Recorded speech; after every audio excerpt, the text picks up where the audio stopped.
People go through all types of emotions. For example, frustration, confusion, and happiness.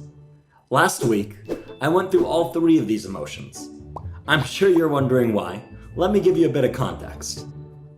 There I was constructing my model house when it suddenly collapsed into a pile on the table.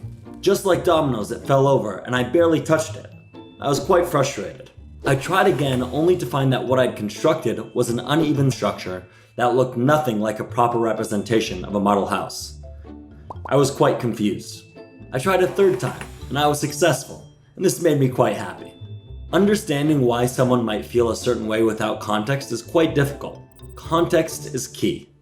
It allows us to understand emotions as well as a variety of topics and subjects. Understanding someone's emotions is no different to interpreting metrics. No, really. Each requires context. Now, I'll admit contextualizing metrics can be slightly more complex than building a model house. Nevertheless, without context, it's easy to make inaccurate conclusions. Let's take a small grocery store in the UK. With a wide spectrum of offerings, they sell everything from fruit scones and jam to bunches of roses. The grocery store wanted to know where they were making a profit and where they were stagnating. So their sales team developed a metric which would represent profits and losses. During the data collection phase, the company saw a spike in breakfast sausage sales.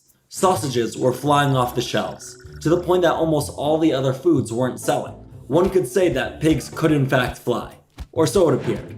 It turned out that the button for sausages was most easily accessed on the iPad for the cashiers. Because of this, cashiers were ringing everything up as breakfast sausage just to move people along. What they didn't know, that by continuously selecting the same button, the data appeared to show that the grocery store was only selling sausages. Without understanding the cashier's actions, the managers became quite alarmed when they compared the data with the stock reports. Once they discovered the context behind the error, they quickly resolved the issue and started over. Eventually, the small grocery store was able to collect data and contextualize their profits and losses. How we contextualize the right metric allows us to make an actionable decision. Whether you believe pigs can fly or not, without interpreting the metric within their proper context, it could seem that they can.